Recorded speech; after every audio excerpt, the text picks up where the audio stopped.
आइए हम चर्चा करते हैं इस वीडियो में कि गुरु के सम्मान में यानी उनके आदर और सत्कार में उनके साथ शिष्टाचार का व्यवहार कैसे करें। उनके साथ इतनी शालीनता और सादगी और विनम्रता से पेश आना चाहिए, लगे कि हम गुरु का सम्मान कर रहे हों। जो भी शिक्षकगण हो, कोचिंग संस्थान, इंस्टीट्यूट, कॉलेज, कैंपस से लगाई, ऑफलाइन से लगाई ऑनलाइन ले, यानी जो यूट्यूब पे भी पढ़ाते हैं उनके साथ कैसे पेश आना चाहिए। तस्मै श्री गुरुवे नमः, उन श्री गुरुदेव को प्रणाम है। गुरु एक संस्कृत का शब्द है जो दो अवयवों से मेल से बना है, गु यानी एवं रू, जिसमें गु का अर्थ है अंधकार व रू का अर्थ प्रकाश से है, अर्थात गुरु अंधकार से प्रकाश की ओर ले जाता है। यहाँ अंधकार का अर्थ है अज्ञान, जबकि प्रकाश का अर्थ है ज्ञान। यानी गुरु एक शरीर का नाम नहीं है, गुरु तो एक चेतना है जिसे कहते हैं गुरु तत्व। यानी गुरु एक शरीर का नाम नहीं है, गुरु तो एक चेतना है जिसे कहते हैं गुरु तत्व। गुरु गोविंद दोऊ खड़े, काको लागू पाए, बलिहारी गुरु आपने गोविंद दियो बताइए। कबीरदास का एक दोहा है। कबीरदास जी ने इस दोहे में गुरु की महिमा का वर्णन किया है। वे कहते हैं कि जीवन में कभी ऐसी परिस्थिति आ जाए कि जब गुरु और गोविंद ईश्वर एक साथ खड़े हों, तब पहले किन्हें प्रणाम करना चाहिए। गुरु ने ही गोविंद से हमारा परिचय कराया है, इसीलिए गुरु का स्थान गोविंद से भी ऊंचा है। अतः पहले गुरु को ही प्रणाम करना चाहिए। यानी कि इसमें कहा गया है कि प्रथम मतलब सबसे पहले गुरु को ही प्रणाम करना चाहिए। माता पिता व गुरु साक्षात भगवान दर्शन है। ब्रह्मा विष्णु महेश है। माँ ब्रह्मा, पिता विष्णु और गुरु महेश है। मतलब माँ जो है ब्रह्मा, पिता विष्णु और गुरु महेश है।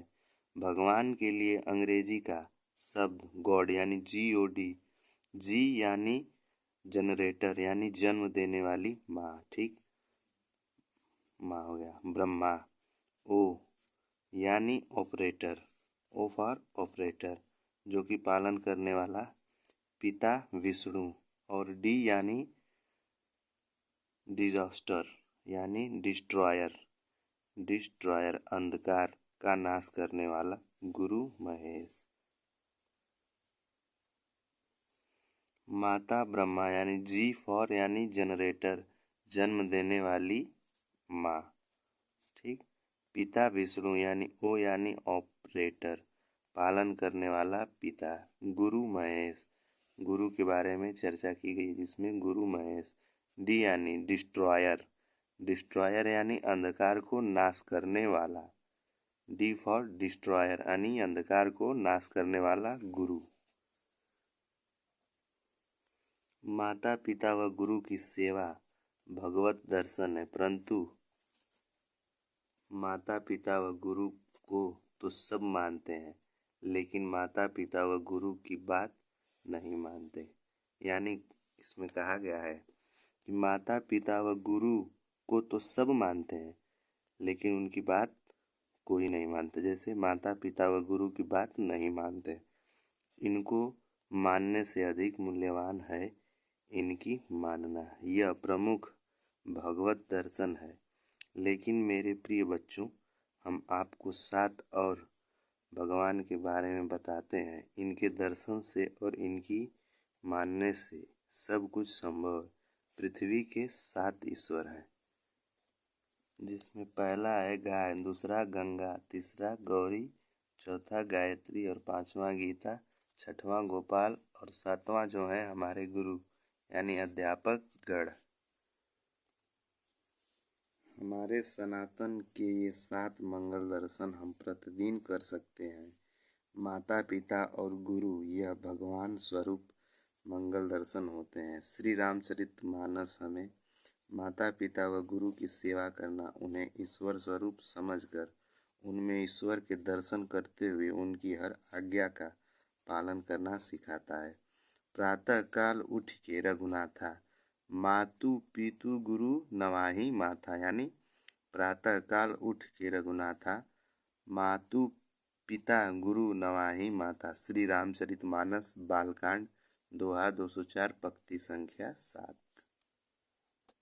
आजकल हमारी जो जनरेशन आ रही है और जो वर्तमान में पीढ़ी है, इसके अंदर जो शिष्टाचार की भावना है वो बिल्कुल ख़त्म होती जा रही है, बिल्कुल ना के बराबर।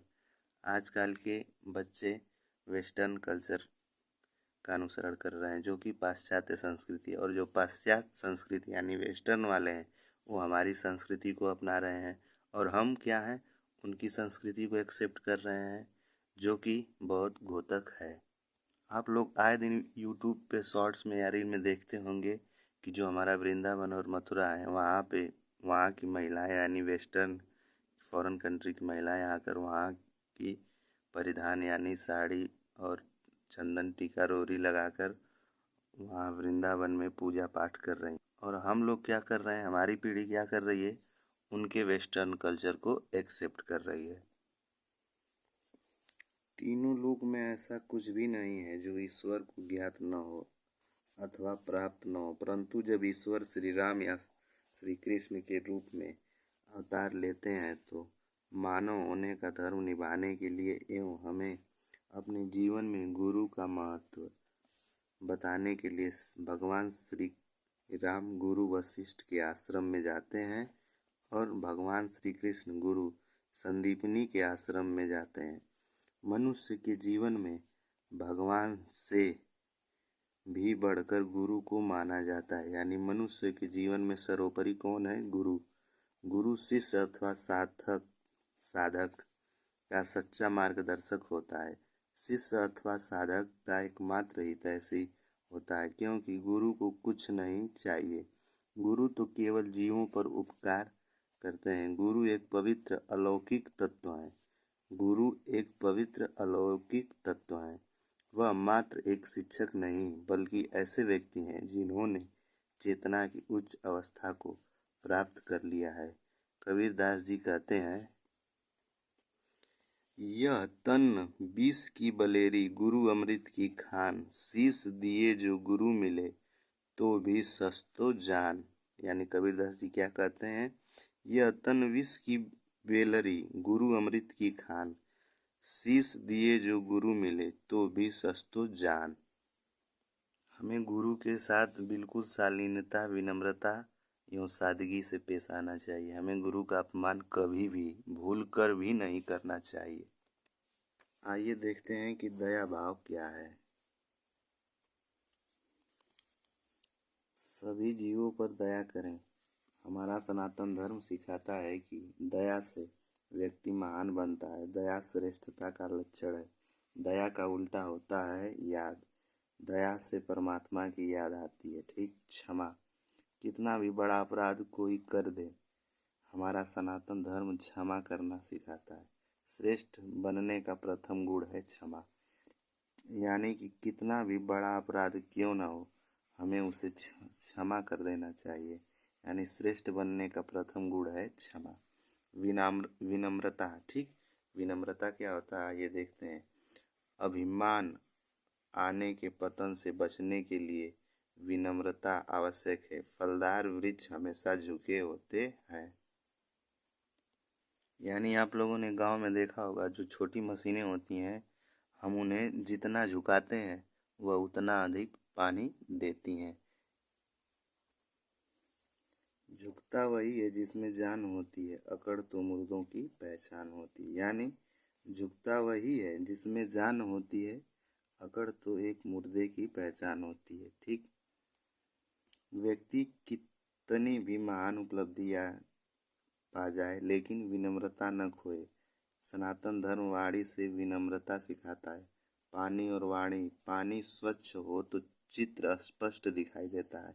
यानी पानी अगर स्वच्छ हो तो चित्र उसमें स्पष्ट दिखाई देता है, और वाणी स्वच्छ हो तो चरित्र यानी कैरेक्टर, आपका कैरेक्टर प्रदर्शित करता है। यानी वाणी स्वच्छ हो तो चरित्र दिखाई देता है। इसीलिए इस देश में चित्र की पूजा नहीं होती, चरित्र की पूजा होती है। इसलिए वाणी में विनम्रता बहुत आवश्यक है। यानी कि वाणी में विनम्रता, सादगी और शालीनता बहुत आवश्यक है। सहनशीलता। सहनशीलता बड़ा अद्भुत गुण है। कितना भी कोई कष्ट दे, सनातन धर्म हमें सहनशील बने रहकर सभी का सदैव भला करना सिखाता है। हमें वृक्षों से सहनशीलता सीखनी चाहिए। पत्थर मारने पर भी वे फल देते हैं, इसीलिए वृक्षों की पूजा होती है और प्राकृतिक परमात्मा कहलाती है। यानी हम वृक्ष को पत्थर मारते हैं फिर भी वह हमें फल देते हैं। आइए परोपकार यानी दूसरों की भलाई के बारे में बात कर ली जाए। दूसरों पर उपकार करते रहना यह हमारा सनातन धर्म सिखाता है। महाराज दधीची का परोपकार देखिए, जिन्होंने देवताओं के कल्याण के लिए अपने तन की हड्डी तक भी दान दे दी, मतलब अपने तन की हड्डी को भी दान दे दी थी। यही गुण हमारे सनातन धर्म को विशेष बनाते हैं और इन सभी गुणों और विशेष रूप से इन 5 गुण धर्मों को पालने वाले व्यक्ति को महापुरुष व महान बनाते हैं। इसी तरह हमें अपने माता पिता व गुरुजनों का सम्मान करना चाहिए। अगर सम्मान और शिष्टाचार नहीं है तो सब पढ़ा लिखा यानी सभी डिग्रियां धरी की धरी, कितना भी आप महान हो जाए, कितना भी आप पढ़ लिख लें, ये सब व्यर्थ है। इसीलिए हमें अपने गुरु और माता पिता का सम्मान करना चाहिए। मैं फिर एक बार कहता हूँ कि गुरु जो है महान है, गुरु सर्वोपरि है और उसकी सेवा भाव और सत्कार करना चाहिए। गुरु के साथ सादगी, नम्रता से पेश आना चाहिए।